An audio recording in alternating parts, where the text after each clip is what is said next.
अस्सलाम वालेकुम। आज हम टीटी एग्ज़ाम के तहत ईवीएस इस सब्जेक्ट के सवालात और उसके जवाब देखेंगे जो आपको टीटी एग्ज़ाम में बहुत ज़्यादा कारआमद साबित हो सकते हैं।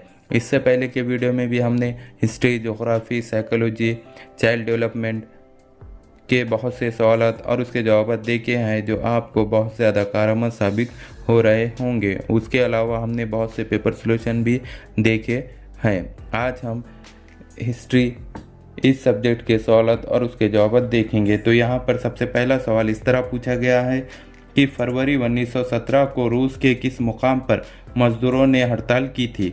यानी जो फरवरी 1917 को रूस के किस मुकाम पर मजदूरों ने हड़ताल की थी। तो यहाँ पर सही जवाब दिया गया है कि पेट्रोग्रेड पर मजदूरों ने हड़ताल की थी।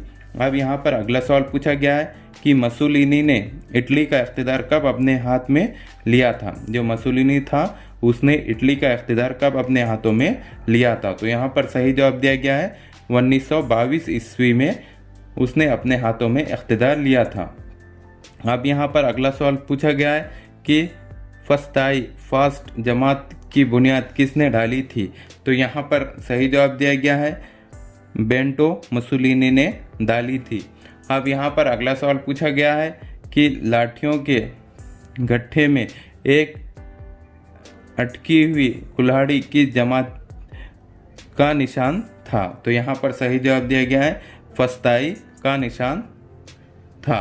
अब यहाँ पर अगला सवाल पूछा गया है कि इटली ने अबिसिनिया इथियोपिया का इल्हाक कब किया था। तो यहाँ पर सही जवाब दिया गया है 1936 में उसने इल्हाक किया था। अब यहाँ पर अगला सवाल पूछा गया है कि नाजी पार्टी का बानी कौन था, कि यानी जो नाजी पार्टी जो थी उसका बानी कौन था। तो यहाँ पर सही जवाब दिया गया है एडोल्फ हिटलर था। यहाँ पर अगला सवाल पूछा गया है कि एडोल्फ हिटलर के नज़रियात किस नाम से जाने जाते हैं। तो यहाँ पर सही जवाब दिया गया है नाजीइज़्म के नाम से जाने जाते हैं। अब यहाँ पर अगला सवाल इस तरह पूछा गया है कि जनरल फ्रैंको ने स्पेन पर कब कब्जा किया था। तो यहाँ पर सही जवाब दिया गया है कि मार्च 1939 को स्पेन पर कब्जा किया था। अब यहाँ पर अगला सवाल पूछा गया है कि सालाज़ार पुर्तगाल का वज़ीर आज़म कब बना था। तो यहाँ पर सही जवाब दिया गया है 1932 ईस्वी को वो वज़ीर आज़म बना था। अब यहाँ पर अगला सवाल पूछा गया है कि डिक्टेटर कमाल पाशा किस मुल्क का रहने वाला था। तो यहाँ पर सही जवाब दिया गया है वो तुर्की का रहने वाला था। अब यहाँ पर अगला सवाल पूछा गया है अतातर्क तुर्कों का बाप किसे कहते हैं। तो यहाँ पर सही जवाब दिया गया है कमाल पाशा को कहते हैं। अब यहाँ पर अगला सवाल पूछा गया है कि दूसरी जंग अजीम कब शुरू हुई थी। यानी जो दूसरी जंग अजीम थी वो कब शुरू हुई थी। तो यहाँ पर सही जवाब दिया गया है वो 21 सितंबर 1939 ईस्वी को शुरू हुई थी।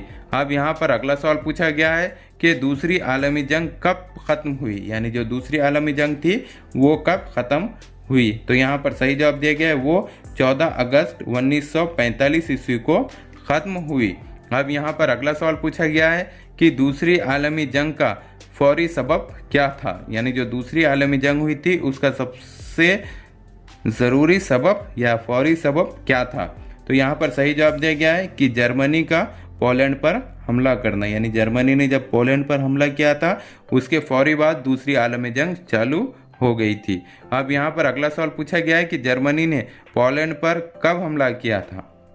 यानी जो जर्मनी था उसने पोलैंड पर कब हमला किया। तो यहाँ पर सही जवाब दिया गया है 3 सितंबर 1939 को जर्मनी ने पोलैंड पर हमला किया था। अब यहाँ पर अगला सवाल पूछा गया है कि जापान ने पर्ल हार्बर पर कब हमला किया था। यानी जो जापान है उसने पर्ल हार्बर पर कब हमला किया था। तो यहाँ पर सही जवाब दिया गया है कि 7 दिसंबर 1941 ईस्वी को जापान ने हमला किया था। अब यहाँ पर अगला सवाल पूछा गया है कि पोलैंड ने कब शिकस्त कबूल कर ली। यानी जो पोलैंड था उसने कब शिकस्त कबूल कर ली। तो यहाँ पर सही जवाब दिया गया है 17 सितंबर 1939 ईस्वी को पोलैंड ने शिकस्त कबूल कर ली। अब यहाँ पर अगला सवाल पूछा गया है कि जर्मनी ने हॉलैंड और बेल्जियम पर कब कब्जा कर लिया? तो यहाँ पर सही जवाब दिया गया है कि मई 1940 को कब्जा कर लिया। अब यहाँ पर अगला सवाल पूछा गया है कि दूसरी आलमी जंग के दौरान जर्मनी ने रूस पर कब हमला किया था? कब? दूसरी आलमी जंग में। तो यहाँ पर सही जवाब दिया गया है कि 22 जून 1941 को जर्मनी ने रूस पर हमला किया था।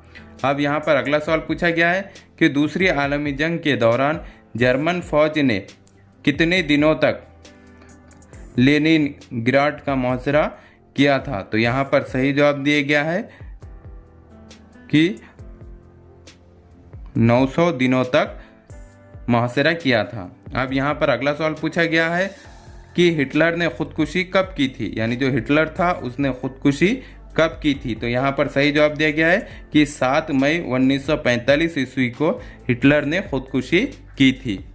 अब यहाँ पर अगला सवाल इस तरह पूछा गया है कि अमेरिकी सदर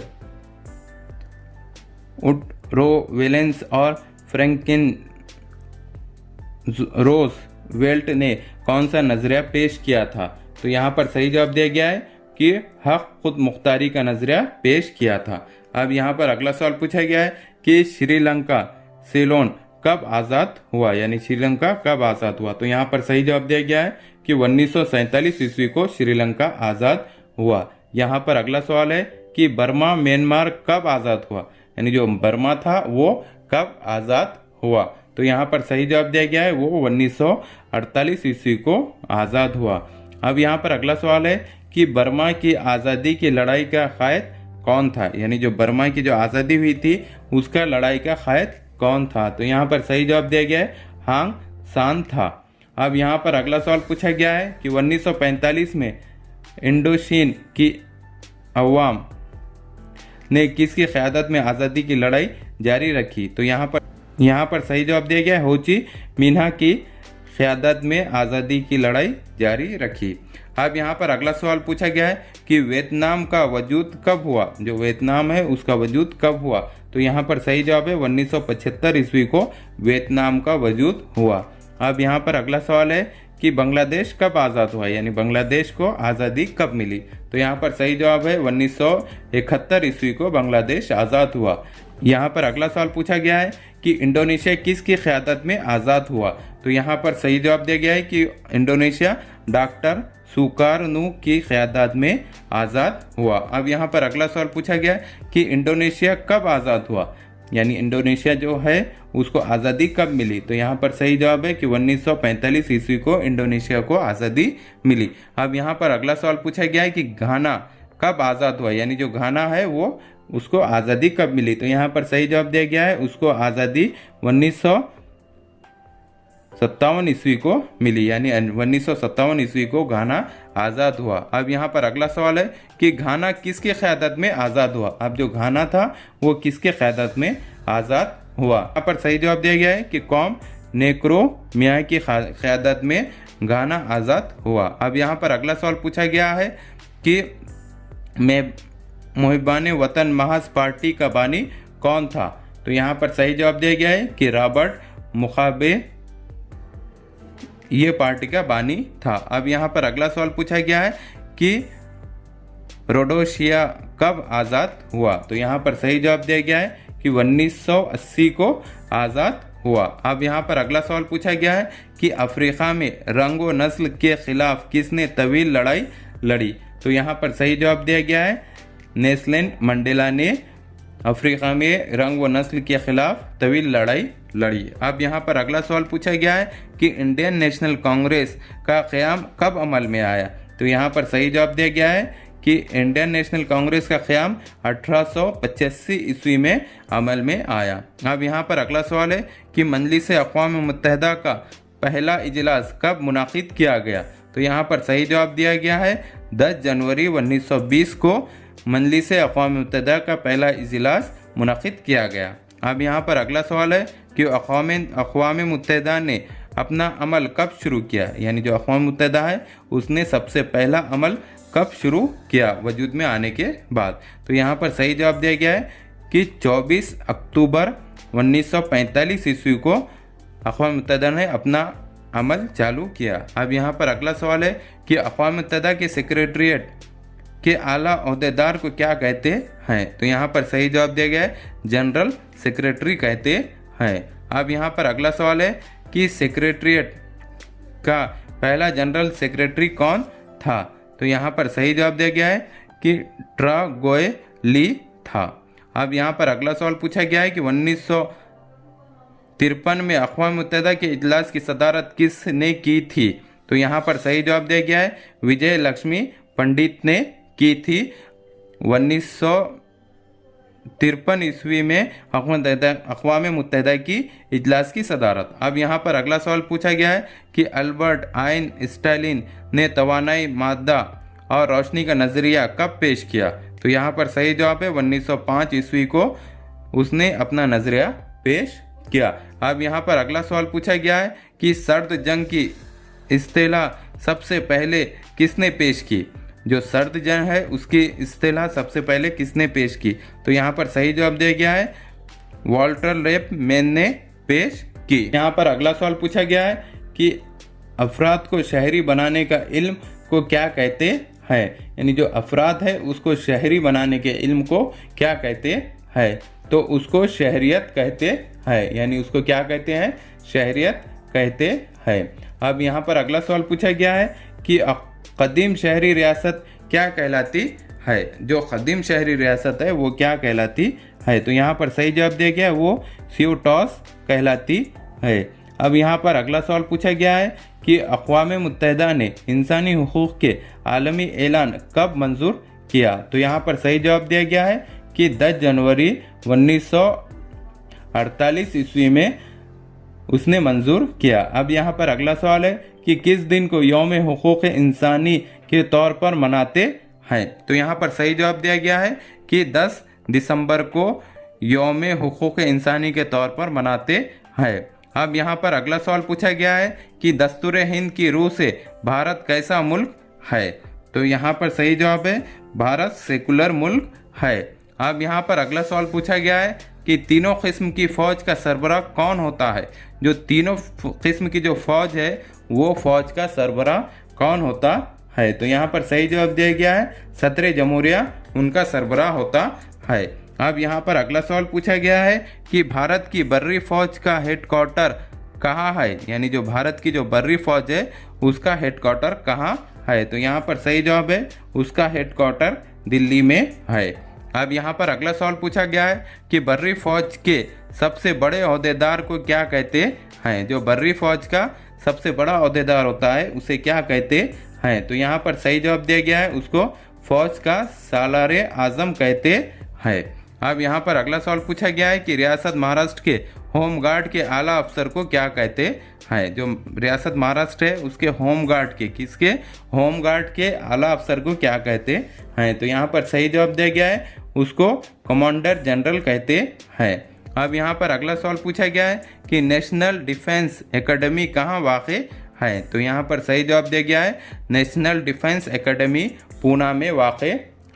अब यहाँ पर अगला सवाल पूछा गया है कि जन गण मन को कब कौमी गीत की हैसियत से मुंतखब किया गया?